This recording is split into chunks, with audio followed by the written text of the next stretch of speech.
Hello, everyone, and welcome to this sacred conversation I get to have with my dear friend, soul sister. Uh, just love. You are love incarnate in my life in every way, shape, and form. Camille Rose Soler, just to give you guys some background of this incredible woman, which does not even do it justice. Camille is the founder of The Ultimate Life. She's an inspirational speaker and a business mindset coach focused on helping entrepreneurs and influential leaders stay aligned. Lovingly received the title the CEO Whisperer, which I absolutely I love that. I love that title. And really you're teaching people how to be leaders of love.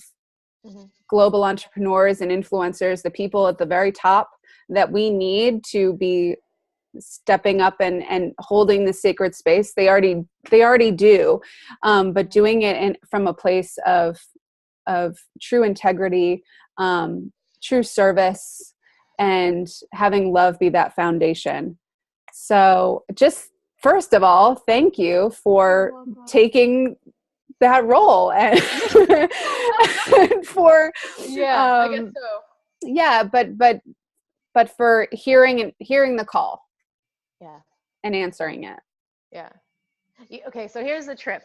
For anyone who's watching and listening, Meg she's my first coach, and she's like a lifetime coach for me. So you're not allowed to leave my life, by the way.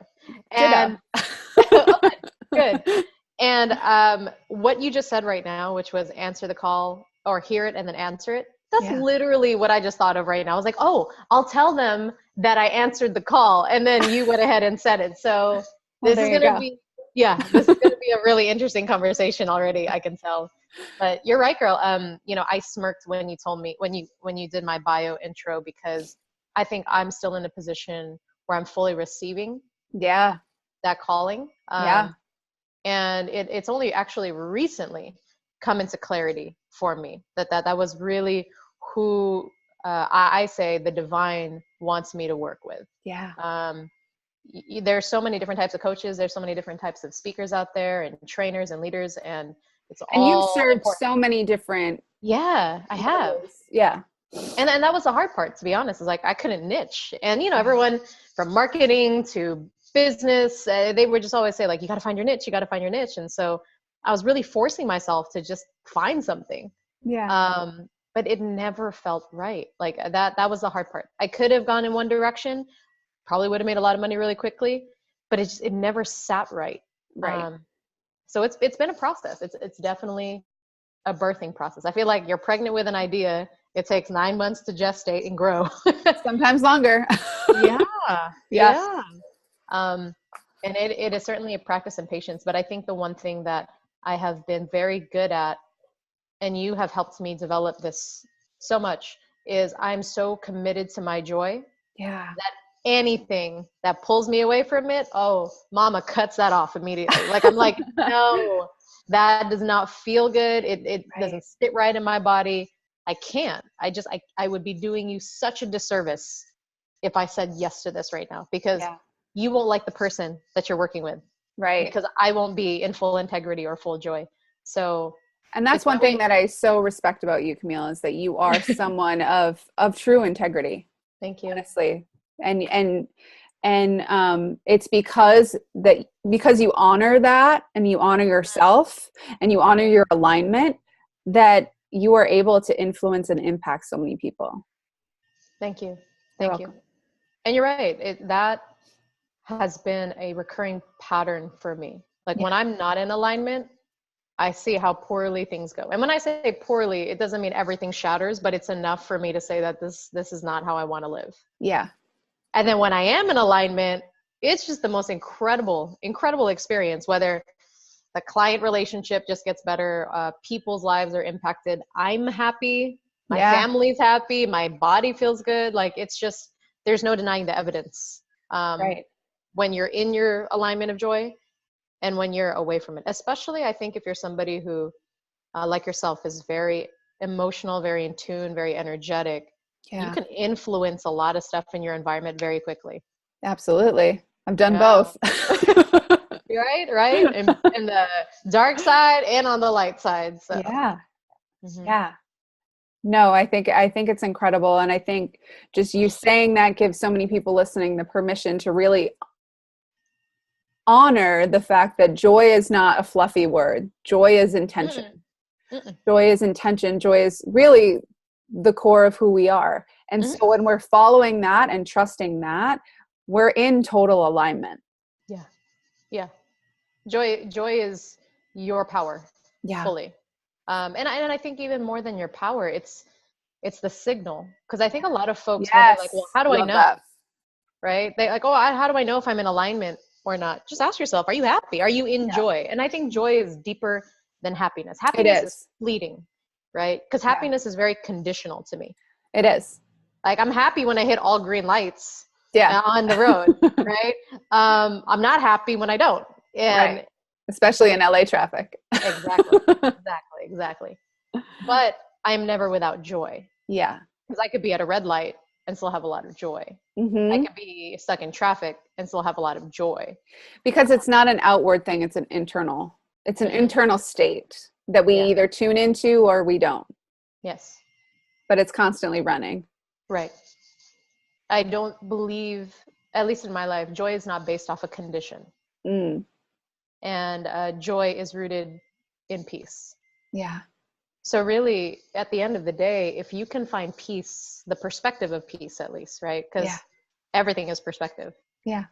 I've seen some of the worst situations, like people in complete poverty. I travel to the Philippines a lot, have a lot of family there. Yeah. And I did a speaking engagement for the first time last year in the Philippines.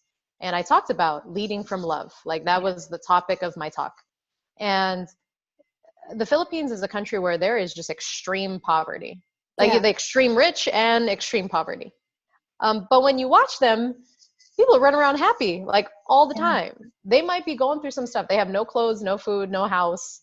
But they find a way to feel joy, whether it's hanging out with their friends, whether it's kicking a can on the road, perspective. Right? Absolutely. And then I've also been in some of the most remarkable mansions in the Philippines of some of the richest people in the world, and they're miserable. Yeah. Absolutely. They have everything. You could abundance galore, physically, materially, everything, right? Financially. Yeah. And their spirit is completely depleted, just unhappy. And I know people hear these stories time and time again, but for some reason we can't get out of this conditioned pattern that when I have this, then I'll be happy. Well, it's all marketing too. Like that's what we're marketed all the time, constantly. So it's just, it gets fed to us so much that we forget these stories and we forget these truths, that it doesn't matter how much you have. And I mean, I think of your journey, and I'll have you share the process as well. But what you've drawn into your life, the people, the resources, the abundance, is ridiculous. I know. just from honoring yourself. Yeah. And honoring your joy. Yeah. And not from strategy. I mean, obviously there, like, that's a sub part of it, but it's not, it's not going after the abundance that brought in abundance. It's following the joy that brought in the abundance. Yeah. And you want to know what the truth is no one wants to hear that from me. I know.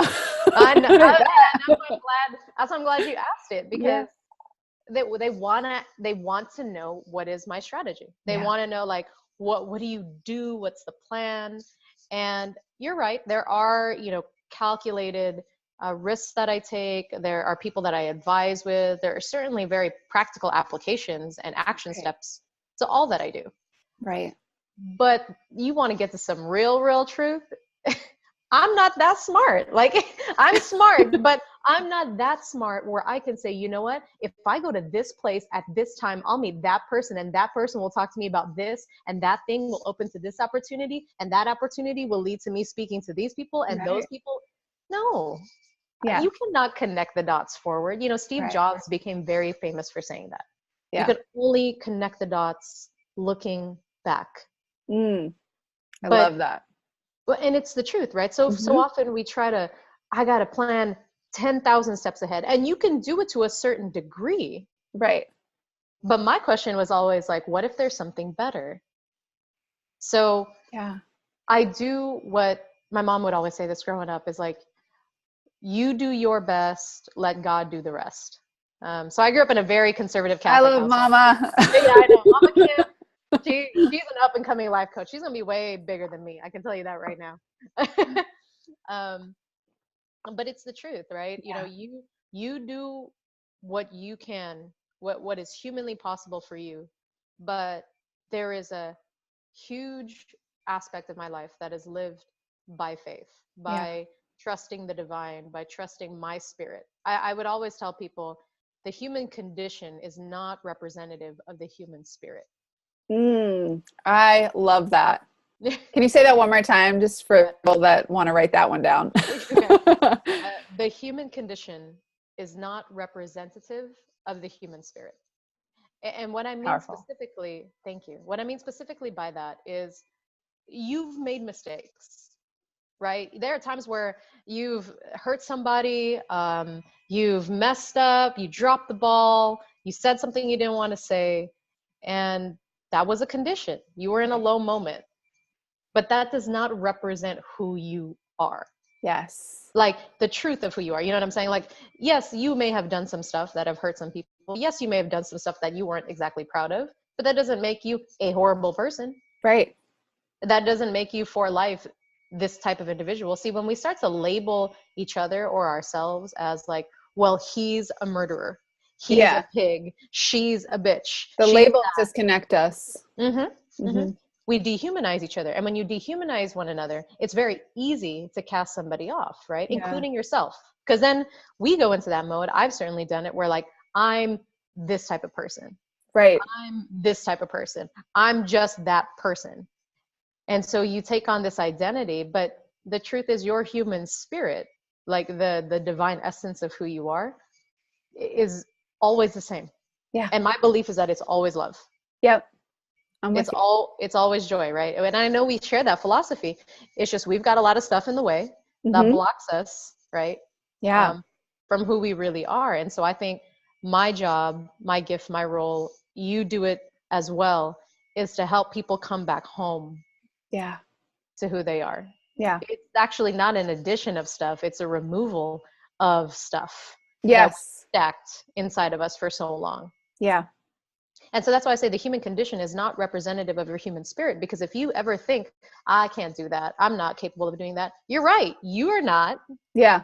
But your spirit, the divine, God, whatever you call it, is. And that to me is the reassuring part. That's why I can walk around every day feeling really good about, if I can't figure it out, somebody in this world can. And I will be able to attract that person into my life, or that process, or that information, or that system. Like, there's too much that abounds us.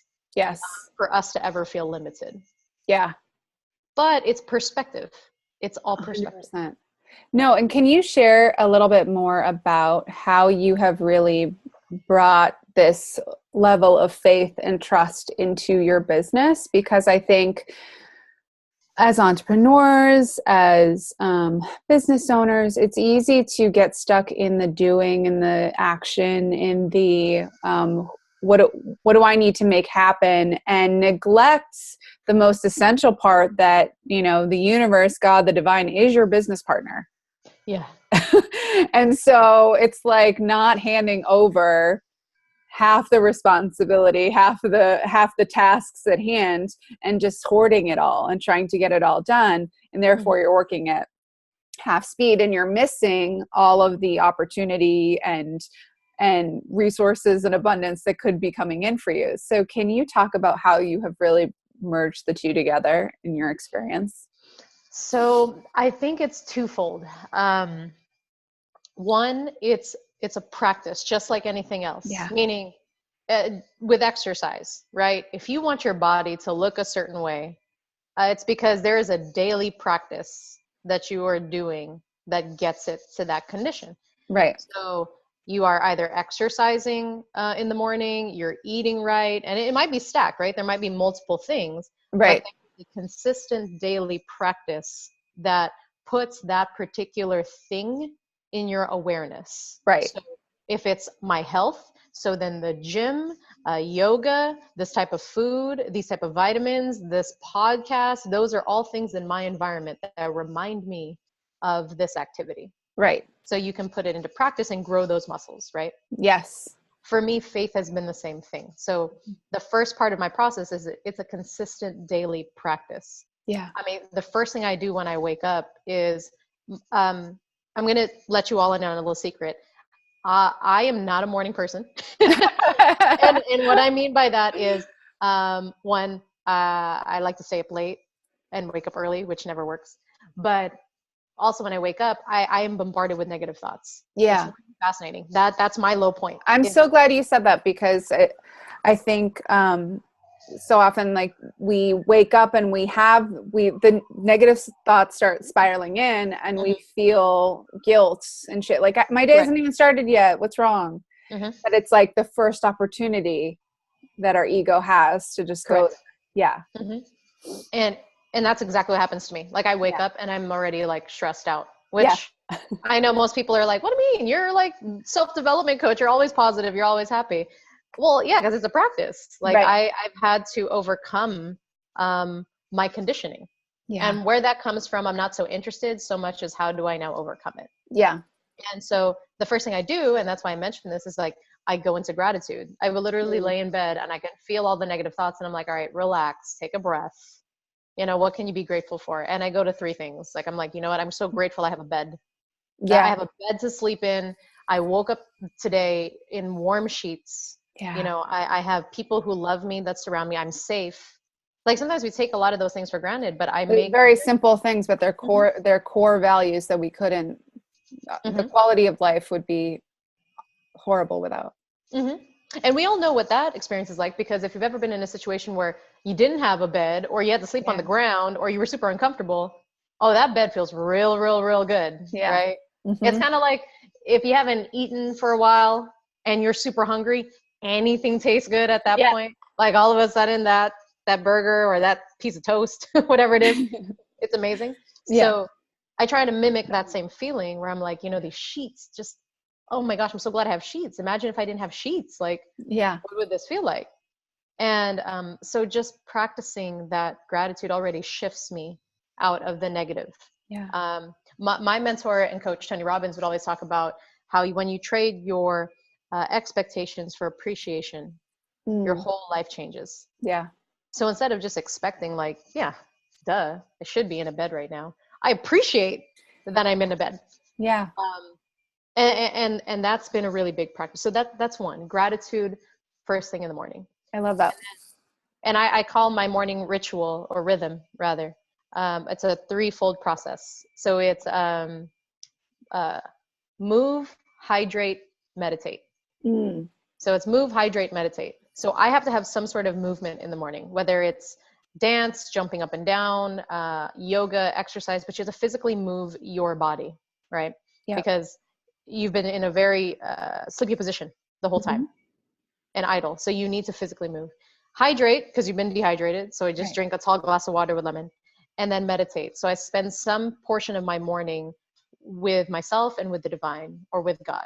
So whether that's reading scripture, or that's reading a book that inspires me, the Bible, Course in Miracles, Oprah's Wisdom, Rumi, Jesus Yoga. It's actually by Yogananda, I think, Yoga of Jesus. Just anything that inspires you, right? Because I have to feel very connected to my source. That's human spirit side. You got to plug in. Exactly. Plug in the toaster before you put the toast in, right? Exactly. Abraham Hicks talks about that a lot. I'll listen to Abraham Hicks in the morning. Yeah. But I spend the first part of my day in spiritual practice. So that's very important for me. And then at the end of the day, it's the same thing. So I begin and end my day, I cap it with that spiritual practice. Yeah. Super, super important for me. So I take consistent daily time acknowledging the divine. Yeah. Putting it literally in front of me so that I can remember it. And then the second part of my process is throughout my day, I call it power in the pause. So I consistently practice pausing because I'm by nature a go, go, go person. I will not stop. So power in the pause just means stopping to breathe, stopping to go outside and get some sunshine. Again, going into these gratitude moments and then going into prayer, acknowledging the divine for the blessings of my day, especially in the moments where I feel the most stressed out. That's when I knew I disconnected. Right. Right. Because remember, if we talk about, God is equal to love, love is joy, God is joy, then really everything is joy. And when you can disconnect from joy, Right. you've disconnected from God, right? I love the acronym, your ego is edging God out. Yeah. EGO. Mm-hmm. So for me, the antidote is, okay, let's put God back in. Yeah. And that's simple. And sometimes you just have to ask. Yeah. And that's what it is. I think at the end of the day, many of us don't want to surrender. Many of us don't want to ask for help. We want to think that we have it all in control, and then we get frustrated when it's not in our control. Yeah. It's an interesting conundrum. Very interesting. Well, I think because ultimately the ego doesn't trust that God exists or the divine exists. So it's still trying to function from this place of survival mode where it all comes down to me. Right. Well, and part of it, I'm sorry, I didn't mean to interrupt. Go ahead. No, go on. I was just going to say, and what happens if I surrender? Who am I surrendering to? What happens if I'm not in control? Right. Well, and I think to take it a step further, because again, I grew up in a very conservative Catholic household, and I have very progressive social views. So to me, those did not live in the same house, right? Like, oh, I can't be progressive socially and then conservative with my faith.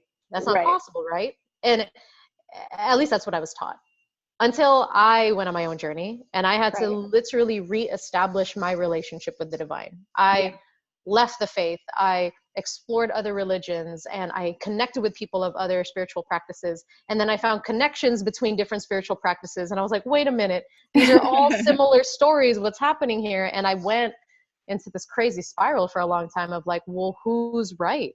Right. And then the question evolved into, what if we're all right? Yeah. And what if we're all wrong all at the same time? And then philosophy came in and it was just a whole thing. But the one thing I can never deny was that there was something else beyond what's here. Right.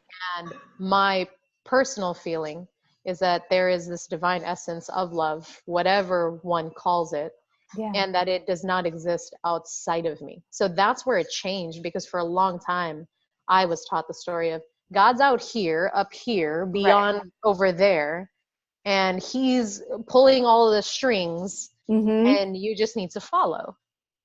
And that might be one interpretation, but I never experienced it that way. On some deep level, I always knew, I think it's in here. Right. And something in here is what's guiding me, and it's standing alongside me. Yeah. And it's not pulling any strings. I actually have complete free will, but it's been protecting me and guiding me the whole way. Because there were times where I would know things about people that I had no idea why I knew it. Right. Or I just knew that I was supposed to go left instead of right. And thank God that I did, because right would have been an accident. Left turned out to be good. So if I were to add a third step to this process, so if the first is beginning and ending my day in the practice, second would be practicing it throughout the day by pausing and breathing and bringing God back in. I would honestly say the third thing is I spend time reflecting back on the blessings that have come into my life.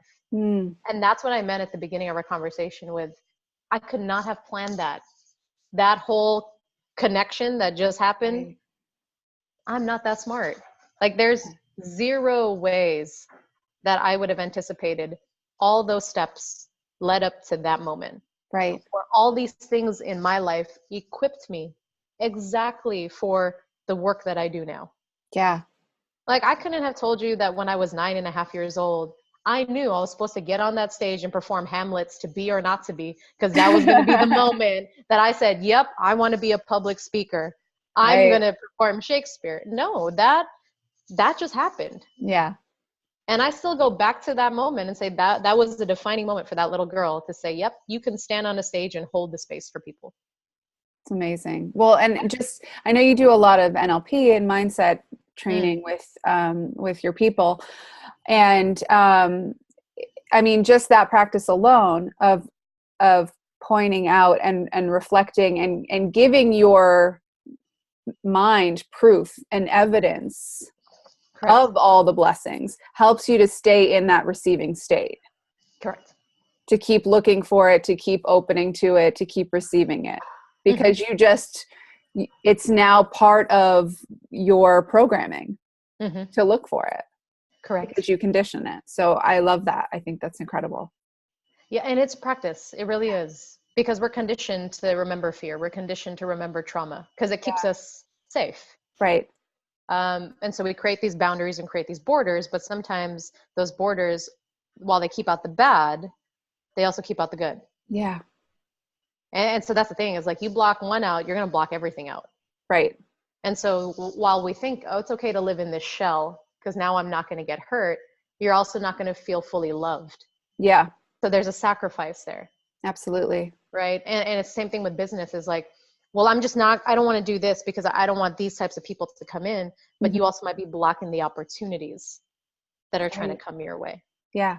Because everything is energy, right? And so energy, just the universe doesn't discriminate between fear and love.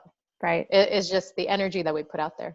Yeah. So that's why for me, training people to come from love is so important, because you're going to have the energy anyway. If you have the energy for fear, that means you have the energy for love. Yep.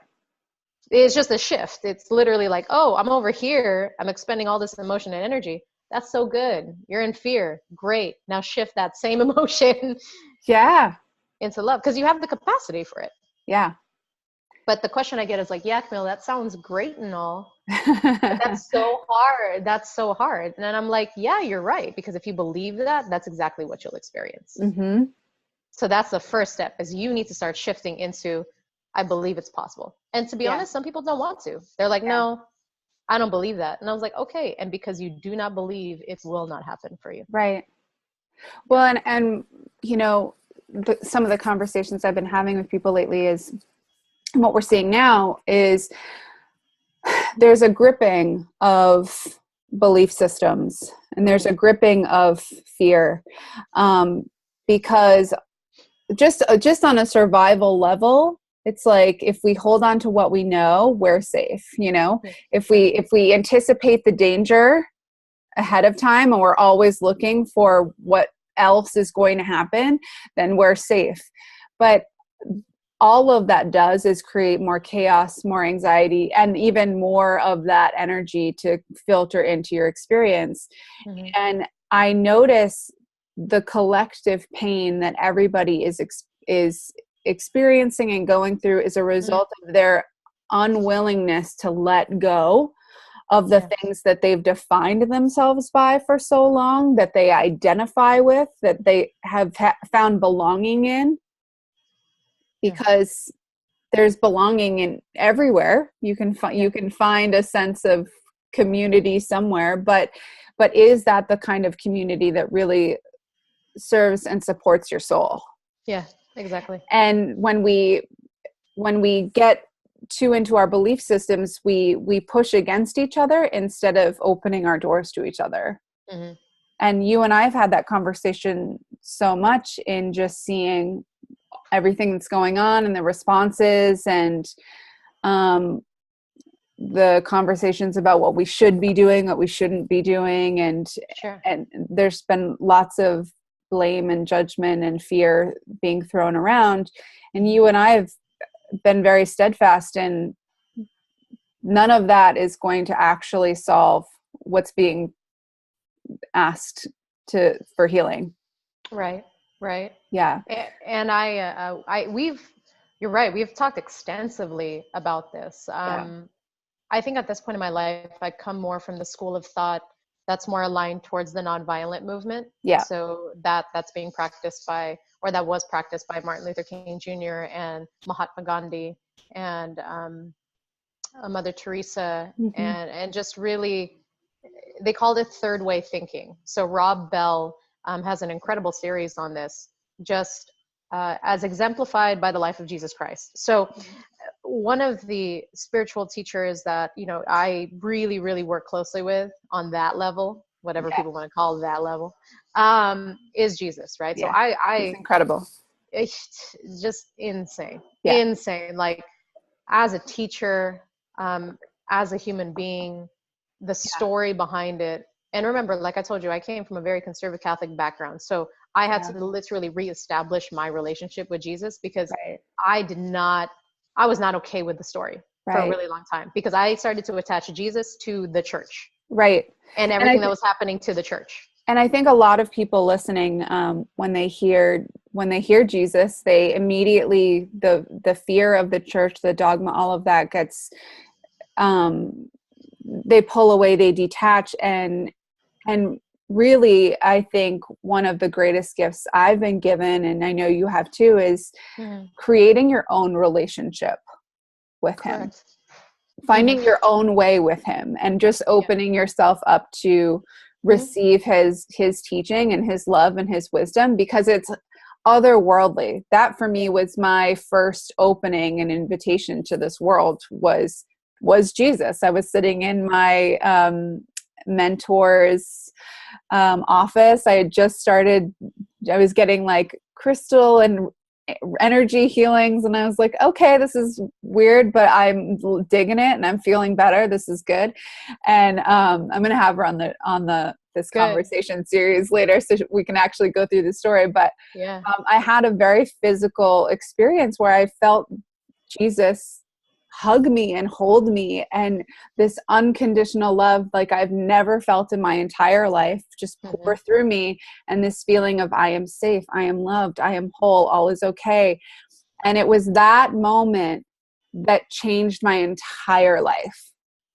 That moment. And so for those of you listening who feel unsure about that, or you have relationships that, or ideas about him that feel really triggering, I just invite you to just open up and invite him in, and let him show you who he is versus what you've been told who he is, and it will blow your mind. Anyway, back to you. No. And girl, I love that you shared that, because for me, you're right, the breaking moment for me at least was forgiveness. I had to forgive the church.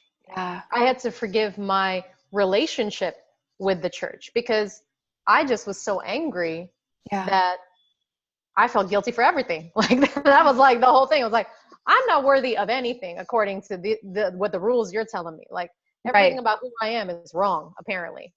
But then I couldn't shake the feeling but Jesus didn't think I was wrong. Yeah. And so I was like, wait, there's a disconnect here, because so this guy's telling me one thing, so the priest. Yeah. And then the feeling I'm getting is another one. And again, I didn't know who was right and who was wrong. And then I finally was like, you know what, I just need to forgive everybody and reestablish my own path. Right. And it was a process. It still is a process. Yeah. But I noticed when I forgave and said, you know what, everyone is doing the best that they can with where they are at emotionally and with what they know. Yeah.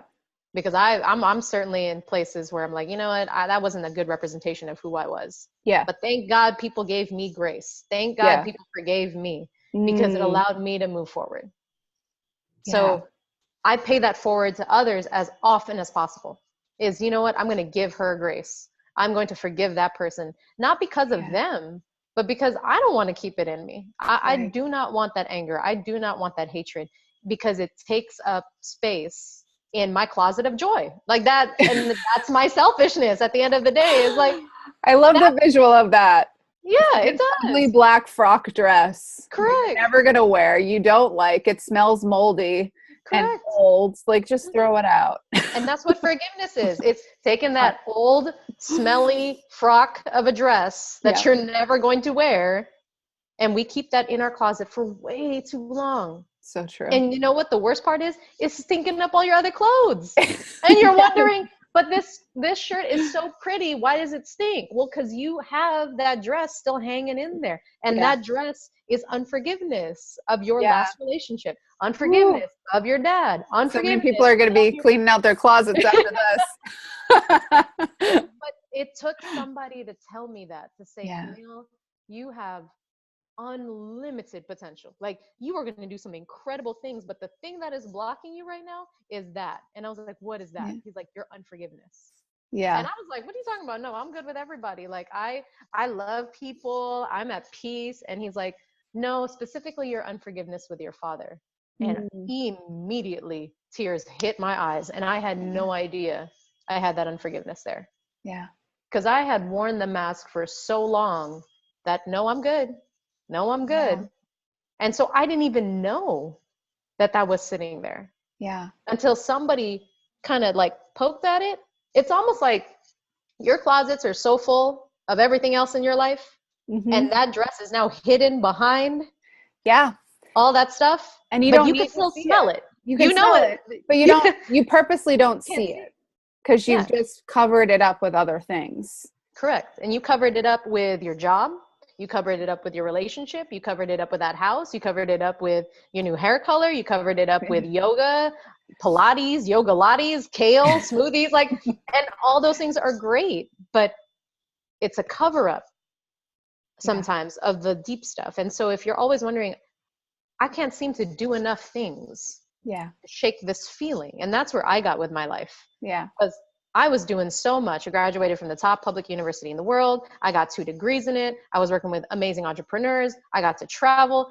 I should not have complained about a thing. I had a BMW when I was like 21, like just stupid stuff, right? Yeah. And when all of that was removed from my life because a relationship fell apart, I gave up my job. I had to move back in with my mom. I was in debt again. Yeah. And I looked into the mirror. I did not like the woman that I saw. Yeah. When I didn't have any of the things that covered me, when all I had left was that black frock because all the other stuff got taken out of my closet, I was like, oh my God, that's been sitting there the whole time. Yeah. And I literally had to just sit with myself and look at it. I had to rearrange all sorts of things in my closet because I wasn't happy with all the things that sat behind all the other things. Because when all the other clothes got taken out, right, I was like, there's a whole layer of things that I was like, that's what's stinking up my closet. But that's also the gift of these dark moments and these dark times of our lives. And if we can really see them as an opportunity to clear out what is so wanting to be healed, it's just another moment, another evolution of that healing coming up. And not because you haven't done enough work or you haven't been enough, but that more love is needed. Yeah, exactly. And then so when forgiveness came into play, and I really began practicing it, and just know, at least from my perspective, forgiveness is not a one-time act. Oh, no. It is an everyday, constant attitude. Yeah. You are constantly needing to say, I love myself enough to not hold on to this anger. I love myself enough not to let resentment sit in my closet. I love myself enough to constantly give grace because I know how much I deserve grace too, because I'm going to mess up. I'm not perfect. How can I ever expect other people to be completely perfect? Right? It's easy for us to throw the blame at others and say, well, they're such a jerk. They're this, they're that. Yeah. Well, the truth is they're in a very low place. I promise you, anyone who is acting out of anger is hurt. Yeah. Somewhere deep down inside. Yeah. You know, I've been talking to a lot of people about what's happened recently with the Las Vegas shootings. Yeah. And, you know, it's been heavy and I've certainly felt it, but people would always ask, why though? I just don't understand what drives somebody to do that. Like, what was the motive? What happened? And I said, you know, I don't know exactly, but I can tell you with almost 100% certainty, someone who is living from joy does not do that. Yeah. Yeah. And that's all you need to know is that does not come from joy. That doesn't come from somebody who's at peace with themselves. That comes from complete pain. Yes. Now, you might not see what that pain is, and he might have done a great job to hide it behind the top clothes. Right. Yeah. But acts like that don't come from joy. Yeah. And so that's Well why said. right? And so for me, that's why you have to be so committed to finding joy in your life Yeah. and to practicing it and growing it and nurturing it and nourishing it, because that is the level we all are capable of. I hate Yeah. to say it, but he's a brother and sister just like everybody else. He's a Yes. human being Yeah. who got thrown in some different directions in life. Right. And while many of us could sit here and say, like, I would never do something like that, you can't say that with Right. 100% certainty, Right. because you may not have experienced the level of pain he has, Right. right? And some people have, and they're like, well, I got over it. That's because you were committed to your joy. Right. You were committed to getting to the other side. And Right. why I can say this with such conviction is because I worked at a mental hospital for 1 year when Mm. I was in school. It was part of my study, right? So I studied psychology and mass communications. And I worked at Napa State Mental Hospital with mentally ill ex-convicts. So Mm. these were specifically people who already had committed a crime due to their mental illness, meaning they were murderers, they were rapists, they, had stolen things, extreme cases. Yeah. Many of them were schizophrenics, many had multiple personality disorder, bipolar, you name it. And I would just remember sitting across from them. My job was to be there for social night for the people who were doing a good job throughout the week. And I would get to talk to them for about an hour. And some wasn't much of a conversation. It was just them sitting there, being in their state. And I would play cards with them or try to talk to them. But a good 90% of the cases that I dealt with had some sort of very traumatic event that happened before the age of 7. Mm. So many of them had some sort of intensive childhood trauma that had been stored in their system for many, many, many, many years. And then something in their adulthood that was stressful triggered it. Yeah. And it went full blown. Right. Now, there were some hereditary cases, certainly, but many were due to some sort of trauma. Right. So imagine this small child with a very traumatic situation, and they don't know how to deal with it. They Right. don't know how to let it go. They may never even say anything. And then it stacks for years and years and years into this system. It's almost like a volcano Yeah. getting ready to erupt. But instead of, wonderful things growing inside of you, it's like lava Yeah. and acidity and chaos. But everything on the outside looks dormant. You're like, it's just a mountain. It doesn't look like anything's going to happen. But little do you know, deep down behind that surface is a lot of stuff. Yeah. And when something happens in the environment to shake up that mountain, Which it does for all of us. correct, it can really cause some damage, right? Yeah. So then the question becomes, what is the antidote? And I honestly believe it's that we need to see each other Yeah. and acknowledge one another Yeah. in a loving way. Because the truth is, most people who have gone through that pain, imagine any child who's gone through pain, Yeah. they just want to be loved again and know that they're safe. Right.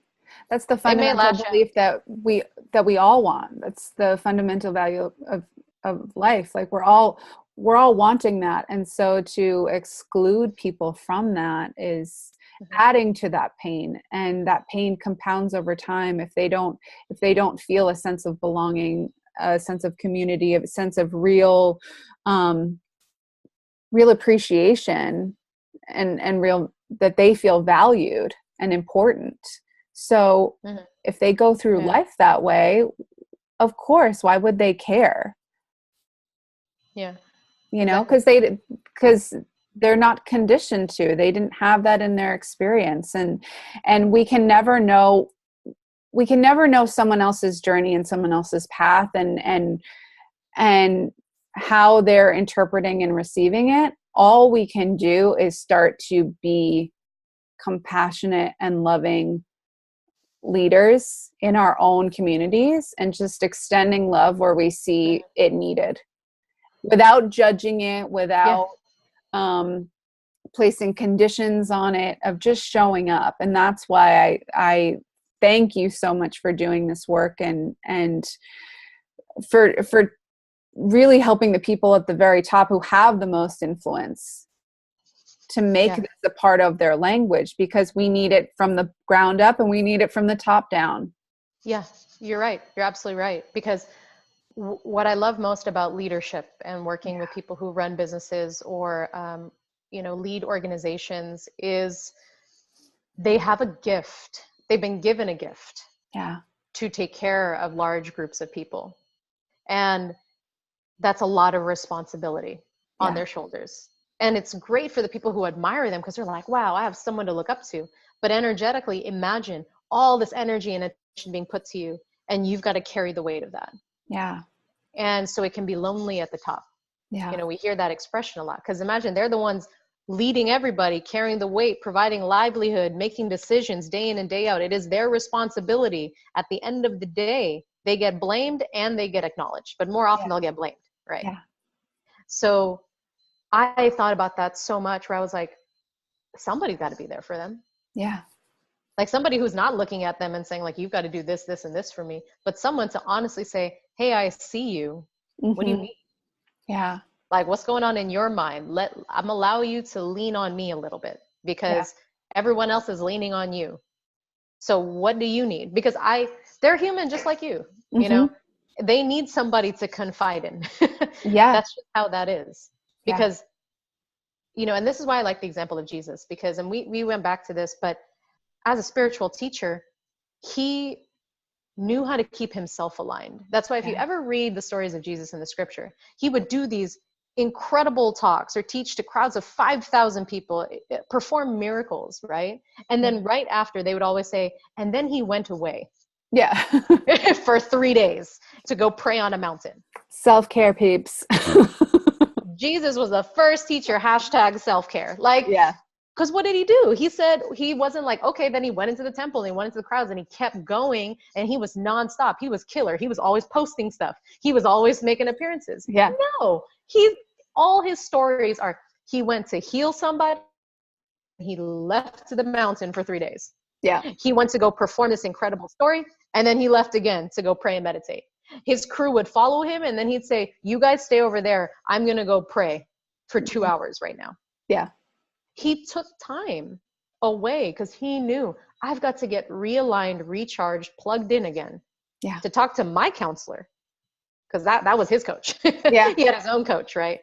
So that I can heal, so I could be a vessel again for the light, because the godlike power that flows through us is so grand and beyond our capacity, right?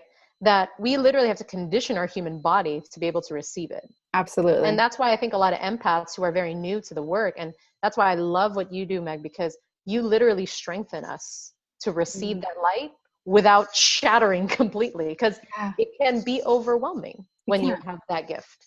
Yeah. And I think sometimes because we don't understand it, we're dialed into the things that aren't actually serving us. We're dialed into the fear. We're dialed into the chaos. We're dialed into the distraction rather than to spirit. Mm-hmm. And so again, it's very similar to what you said. It's shifting your focus, and therefore shifting the way in which the energy runs through you. Mm-hmm. And that's exactly what Jesus did. People would come to him just super sick, or as Abraham Hicks would say, dripping with their illness, right? And all he would do was hold them in the vision of, no, you're healed. Or there was a girl who was dead by all means, and he goes, no, she's asleep. And like he just wouldn't see the negativity. He wouldn't see what other people saw. He held them in such a high vibrational light. Right. He called it forth from them. Right. And we can have the exact same effect on people. Yeah. And if people ever wonder like, nah, I think that's just a story. I'll give you an example. If you ever talk to somebody and you say some incredible things to them, you praise them, you talk about how wonderful they are, you call them out for something great that they did, watch them rise. Yeah. Watch that person just open up, beam, expand. Incredible, right? Because they feel seen and heard and acknowledged and just appreciated. Yeah. And then Do the opposite. Go to somebody and criticize them. Call them out. Tell them everything that they do wrong. And just look at them with such judgment and watch them shrink. Yeah. Watch them protect themselves. Watch them go into anger and start to become small. Yeah.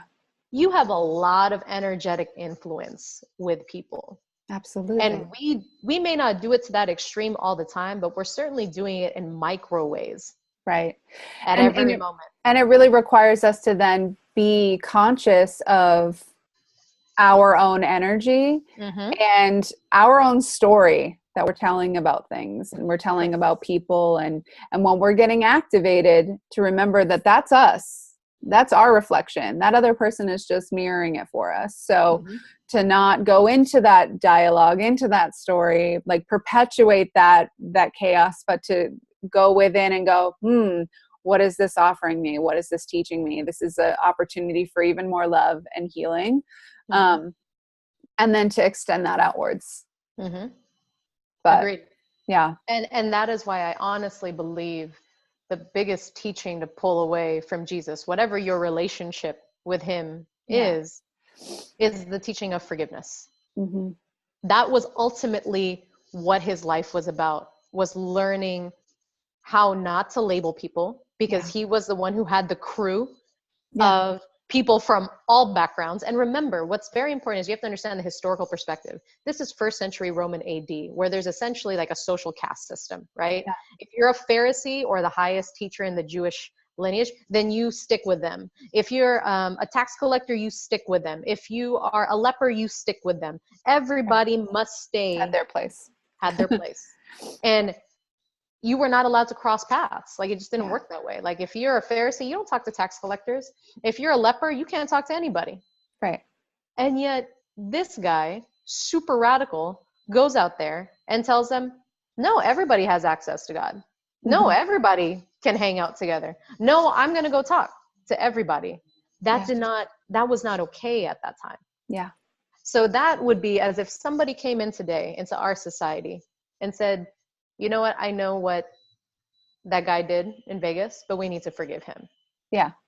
If I said that on social media right now, and people maybe who are hearing this will already be triggered by it. Like, absolutely. You've got to be kidding me. Like, no way. And that is a normal and totally typical reaction. Yes. And I get it. I said the same thing. But sometimes you have to do things you've never done. Yeah. To achieve something you've never achieved, right? Right. And our society has not gotten to a point yet of forgiveness and love, particularly American society. Yeah. And we're seeing it now. We have a lot of old stuff that is starting to come up. Yeah. And it's, it's nothing new. I think it's easy to get caught up in, why is all this happening? This is an age-old story. It's just resurfacing in new ways. So how are we going to approach it now? How are we going to respond to it now? Are we going to continue the same approach, which we've seen doesn't work, and, kind of goes away a little bit and then comes back and resurfaces, or try something radical? Yeah. Try something that makes us really uncomfortable, because it requires us to face our own injustice. Yes. And what is radical may even lead to your persecution, emotionally or physically or spiritually. And that's why many people back away from it. Right. I mean, like I said, Jesus' story is really one to look to as mentorship, because he knew what his calling was up until death. And that's why he was crucified, because it was too radical. It was to the point where people were like, nah, dude, you're way too out there. We got to just silence you, because this is too much. We're not ready for it. And so he was like, well, and even up until death on the cross, right? The last words he said was like, well, forgive them, because they don't know what they're doing. Yeah. And then he resurrected. So what's interesting about that story is it was the moment he forgave that he ascended to a new level of himself. Beautiful.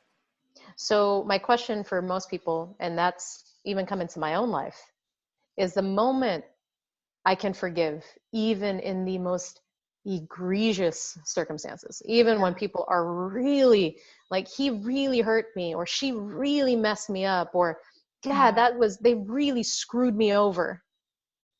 If I can still find room to let it go out of my heart, out of my closet, that's when I ascend to the next level. Yeah. This is where joy starts to become effortless, because then you start living in the kingdom of heaven, which is inside of you. It's a state. Yeah. It's a state of being, right? But most of us are living in hell, in the hell of our own mind, in the hell of our old circumstances. So you can ascend to the next level. You always have that choice. And it may not be an easy one, but I promise you, with enough practice, it becomes easier and easier.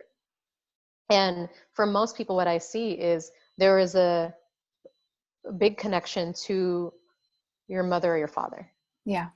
So that first relationship of love has shaped so much of our other relationships. Yeah. And to be honest with me, because my forgiveness needed to be with my father, who I just had so many falling outs with him. There were things that I saw when I was younger that I could not get over for a really long time. Yeah. That affected my relationship with God, because growing up in a Christian Catholic upbringing, God was the Father.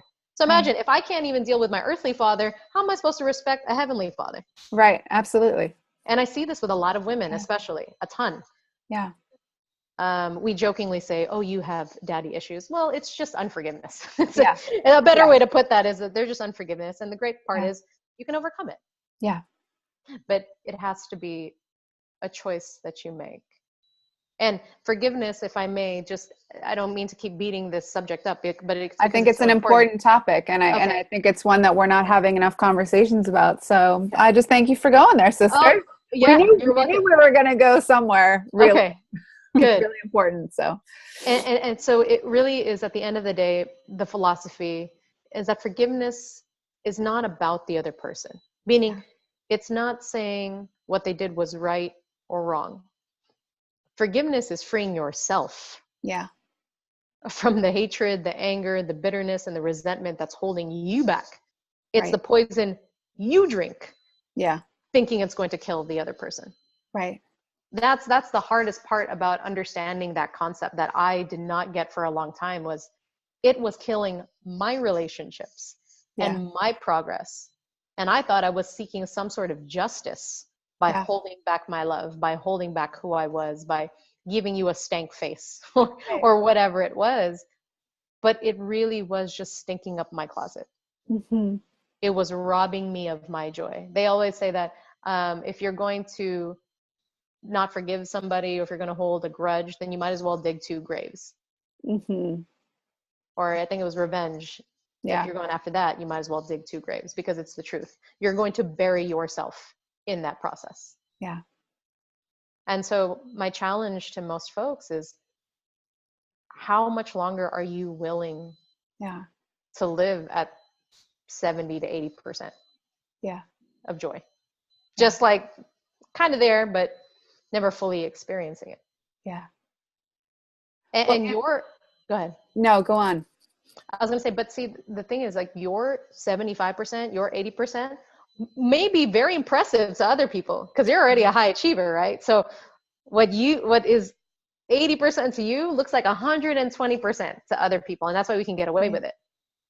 Because we're like, other people are like, oh my God, you're doing this and you're doing that, and you post this and you're so incredible. But only you know when it's really at 100, like 100% of joy, or 100% of me, or 100% of who I can be at this moment. And that's an important distinction. Right. Because you're never like, oh, that's it, I'm set for life. Yeah, I've ascended and I'm there and I'm floating and I've arrived. Yeah, I've arrived at joy and I'm staying forever. And joy he's here. I'm not going to leave this spot. Yeah.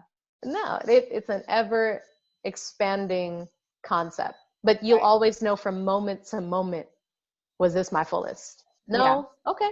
Then the next one, let's try again. Yeah. And that's why I love that concept of, there is no path to happiness. There is no journey to happiness. Happiness itself is the journey. Right. If you can wrap your mind around that, you've won life. Like, that's it. That's the end game. Yeah. Every moment you've got to find it. Yeah. and fight for it. You must. And one way you can feel it fully is when you can forgive other people. Yeah. Because they so much deserve grace. space and so much space gets freed up.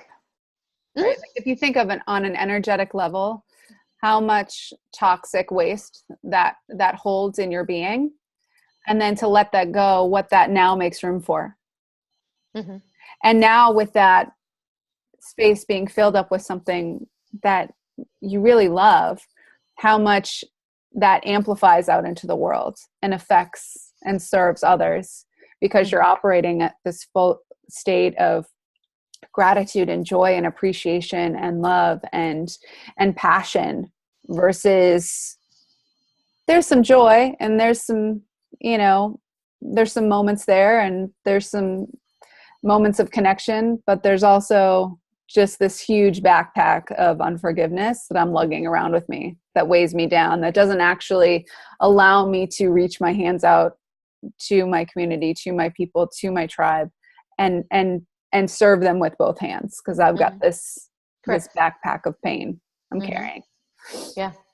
And sometimes we will, how do I put this? We will stick to the familiarity of our pain. Yeah.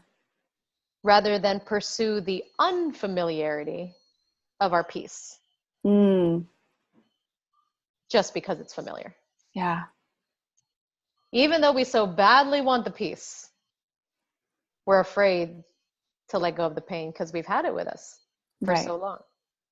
Yeah. I like to think of it as when, somebody has been single for a really long time.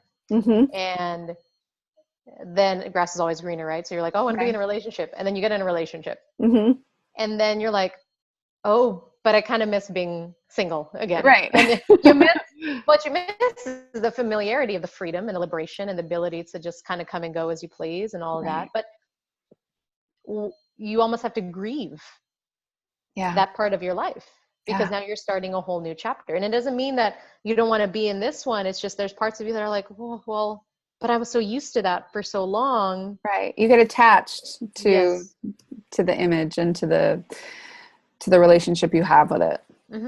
Yeah. And we do that with ourselves, because I see this with people who for so long they've held on to anger and complaining and getting attention from complaining and being used to which they receive and interpret as love. Correct. Yeah. Because it's connection. You know, they say the number one addiction in America is complaining next to alcoholism or whatever it is, because you feel connected to people, right? Because when you complain, people go, oh, I'm especially sorry. New England. I know all my New Englanders listening get that so well, because it's like this conversation that, you always have something to bond over, because the weather's shitty or the Patriots are sucking or whatever is going on. And there's a camaraderie in that. And when you don't offer that up, it makes people uncomfortable, and it makes them go, well, what do we relate on then? If we can't relate on how shitty the world is, it's like other things. Let's find other things. Let's go deeper. Yeah, that's true. Brene Brown just had a really great conversation with, I think it was Marie Forleo. I think I'm pronouncing her name correctly, or Forleo. Forleo. In her new book, Braving the Wilderness, Brene talks about, I talk about her like I know her, Brene. Brene talks about homegirl Brene. How a lot of people have relationships based off of their common hatred for another, or they're bound together for their common hatred of such. Yeah. And are those really authentic relationships? Because when we no longer hate this person, or when we no longer hate this thing, and somebody decides to forgive and move on to a new place, what are we bonded over? Right. Because it was never bonding over vulnerability. It was never bonding over the truth and the core of who we are. It was bonding over something superficial, which is like, well, we both want to hate this one thing because we don't want to deal with this other thing. Right. So it's just easier to feel connection this way. Right. And while some of that is good in the temporary, again, I hope that anyone who's listening to this is wanting to live a much fuller, deeper, richer life than that. Right. and one that really nourishes you, not just on a superficial level, but on a soul level. Yeah. So there's self-care, which is the things that we do with our body and our mind and, resting, things like that. Mm-hmm. And then I also think there's soul care. Yeah. And soul care is a lot deeper. Yeah. This is when you go past the yoga and the meditation and you get really honest with yourself. It's like, who do I really want to be around in my life? Yeah. What kind of jokes do I really want to hear? What sort of environments, make me feel good? Who are the people I want to help? Right. That soul level of care honors the calling that is on your life. And I honestly believe that everyone has a very different calling and they need to. Meaning, if you ever go into a field and you're like, oh, there's so many coaches, there's so many life coaches, there's so many speakers. Good. Yeah. That means there are people finally being called forth to teach. Yeah. How to be kinder, more loving, caring. And if anyone ever We need gets more down of that. yeah. If people ever get down on you and saying like, oh, you're too positive, you're doing this, you're doing that, good. Yeah. They need that in their life. Yeah. They just got used to the familiarity of their backpack. Yeah. Or their pain. And so don't knock on them. Don't judge them in the same way that they're judging you. Forgive.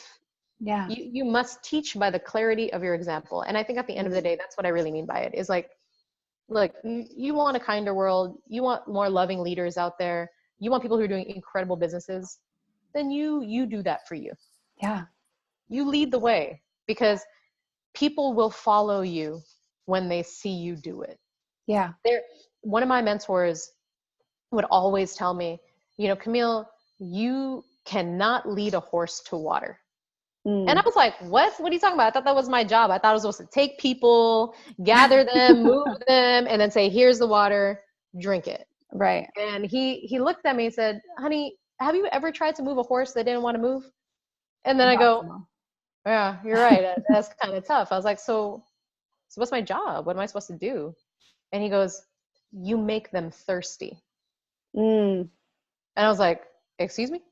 And he's like, you make them thirsty because if you make them thirsty enough, they'll follow you to water when they're ready.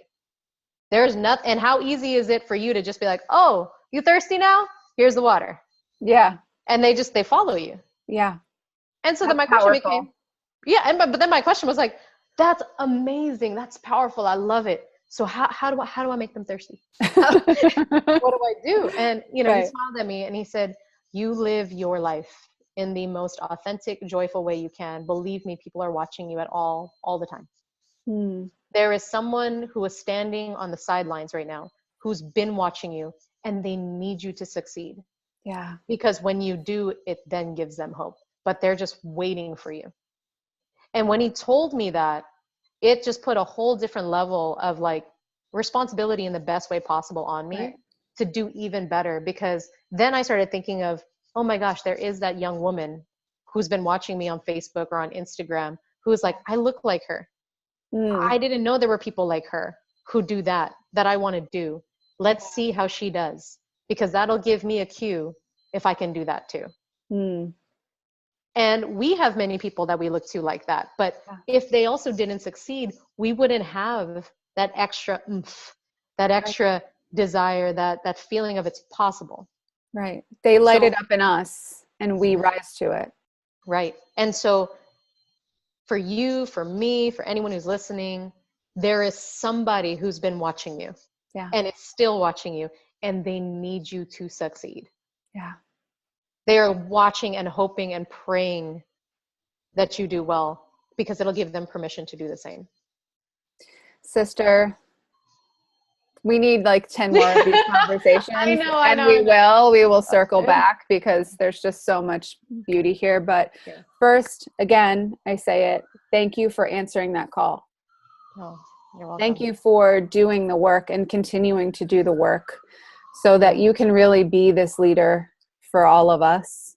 And, the reason why I do these conversations is to show you that like, this is the sacred bond that we all have. Like, these are the sacred connections that I want you to go find.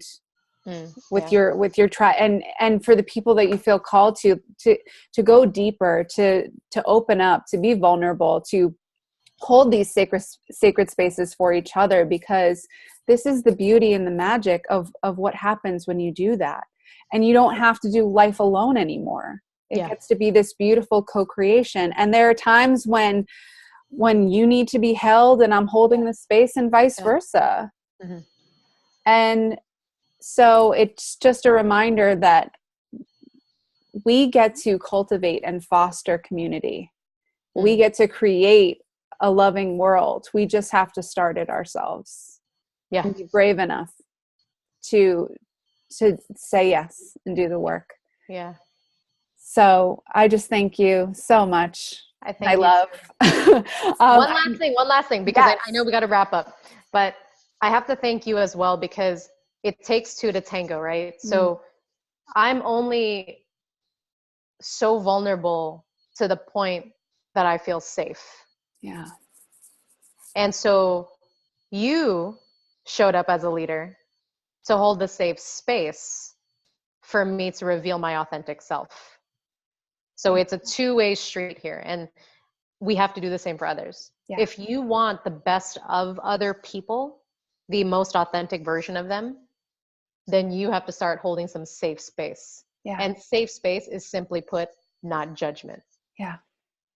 Do not hold them in your image of who you think they need to be.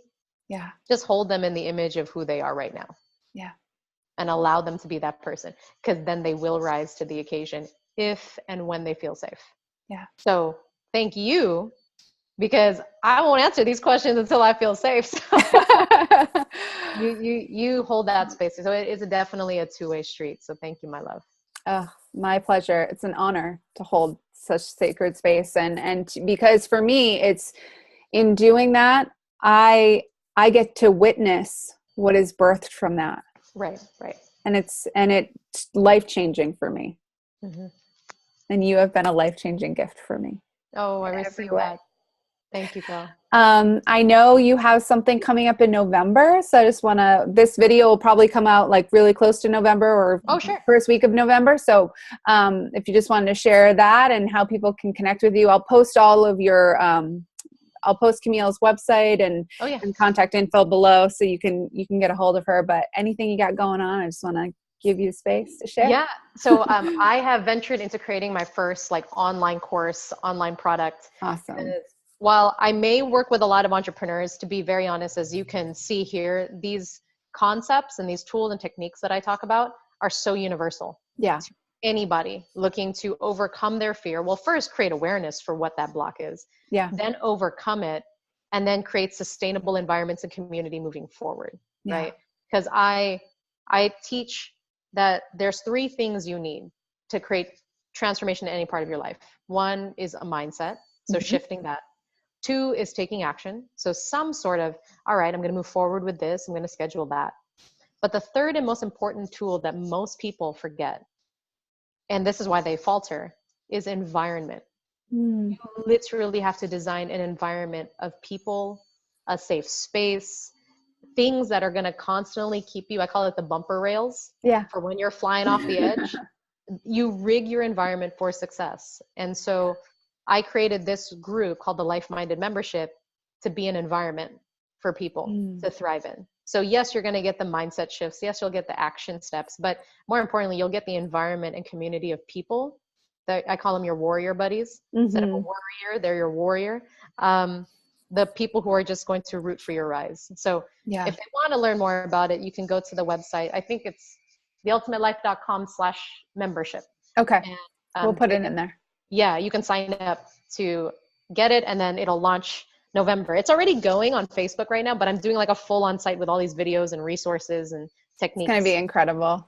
Oh, thank you. Yeah, I'll release a couple videos. It's been a work in progress. It's been almost like nearly a year that I've been working on this. I'm really, really, really proud of it. There's going to be a lot of good stuff, and it's going to keep expanding. So that's the part I like is I'm going to bring in other masters, other coaches, other experts in different areas of life so that you can live your ultimate life. Yeah. Because I do believe it takes a village. It does.